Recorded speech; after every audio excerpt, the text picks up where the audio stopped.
एक ऐसा राज, एक ऐसा सीक्रेट जिसने ना जाने कितने लोगों की जिंदगी को पूरी तरह से बदल दिया। आज हम बात करने वाले हैं नेपोलियन हिल की क्लासिक किताब थिंक एंड ग्रो रिच के बारे में। हम उस राज की तह तक जाएंगे जिसे कामयाबी की सबसे बड़ी चाबी माना जाता है।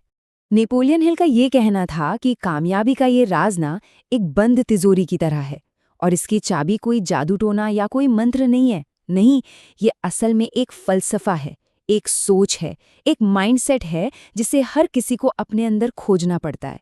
और पता है क्या?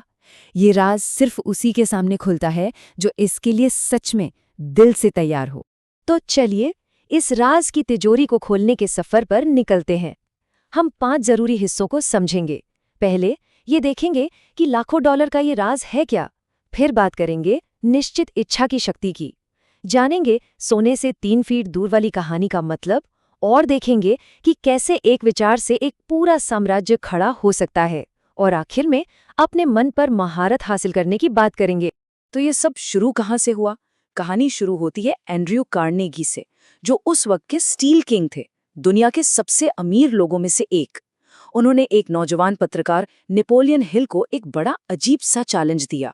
उन्होंने कहा, तुम 20 साल लगाओ, दुनिया के सबसे कामयाब लोगों पर रिसर्च करो, उनकी जिंदगी को स्टडी करो, और अगर तुम ये कर पाए तो मैं तुम्हें कामयाबी का वो फॉर्मूला बताऊंगा जो कभी फेल नहीं होता।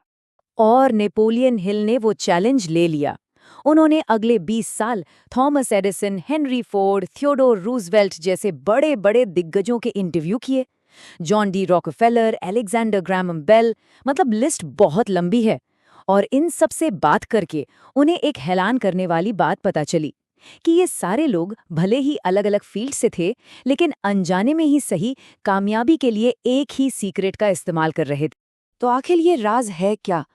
इसका सबसे पहला और सबसे जरूरी हिस्सा क्या है? वो है एक निश्चित इच्छा। नहीं, सिर्फ इच्छा नहीं, एक जलती हुई, धधकती हुई इच्छा। एक ऐसा जुनून जो हर सोच पर हावी हो जाए, जिसके अलावा कुछ और सूझे ही ना। इस बात को समझने के लिए एडविन सी बार्न्स की कहानी से बेहतर कुछ हो ही नहीं सकता। सोचिए, बार्न्स जब एडिसन के पास पहुंचे तो उनके पास क्या था? कुछ नहीं, जेब में पैसे नहीं, एडिसन से कोई जान पहचान नहीं। लेकिन उनके पास एक चीज थी, एक जबरदस्त धुन, एक जुनून सवार था कि उन्हें एडिसन का बिजनेस एसोसिएट बनना है, बस। तो बार्न्स ने ये किया कैसे? उनका तरीका क्या था? इसमें 3 बातें थीं। पहली, अपने लक्ष्य के लिए एक ऐसा जुनून पैदा करना जो कभी ठंडा ना पड़े। दूसरी, पीछे हटने के सारे रास्ते बंद कर देना, मतलब सारे पुल जला दो ताकि वापस जाने का कोई ऑप्शन ही ना बचे। और तीसरी, अपनी इच्छा पर तब तक अड़े रहना जब तक वो हकीकत ना बन जाए। और नतीजा, ये कोई मजाक नहीं है। बार्न्स ने सचमुच में सिर्फ अपनी सोच की ताकत से खुद को महान एडिसन का पार्टनर बना लिया। उनकी जिद, उनका जुनून इतना मजबूत था कि मौके को उनके पास आना ही पड़ा। अच्छा, तो एक जबरदस्त इच्छा होना ये तो बस पहला कदम है। असली इम्तिहान तो तब होता है जब चीजें मुश्किल होने लगती हैं।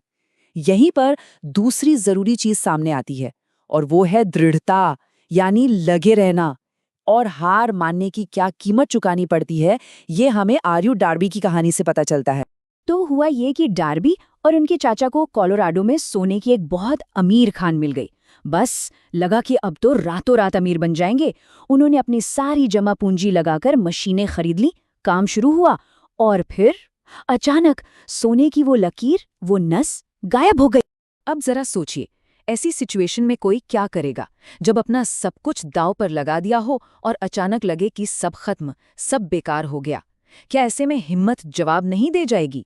उन्होंने वही किया जो शायद ज्यादातर लोग करते। उन्होंने हार मान ली, अपनी सारी मशीनें एक कबाड़ी वाले को कौड़ियों के दाम बेच दी और निराश होकर घर वापस चले गए। उस वक्त ये एक समझदारी भरा फैसला लग रहा था। लेकिन कहानी यहाँ खत्म नहीं होती। उस कबाड़ी वाले ने, जिसने मशीनें खरीदी थी, थोड़ा होशियारी से काम लिया। उसने एक माइनिंग इंजीनियर को बुलाया। इंजीनियर ने थोड़ा हिसाब किताब लगाया और बताया कि डार्बी ने जहाँ खुदाई रोकी थी, सोना वहां से सिर्फ 3 फुट दूर था। जी हाँ, सिर्फ 3 फुट। वो कामयाबी से बस 3 फुट की दूरी पर थे। तो अब तक हमने 2 चीजें समझी, एक जबरदस्त इच्छा और हार न मानने वाली दृढ़ता। लेकिन इन दोनों को सही दिशा देने के लिए एक तीसरी चीज भी चाहिए, और वो है एक पक्का प्लान।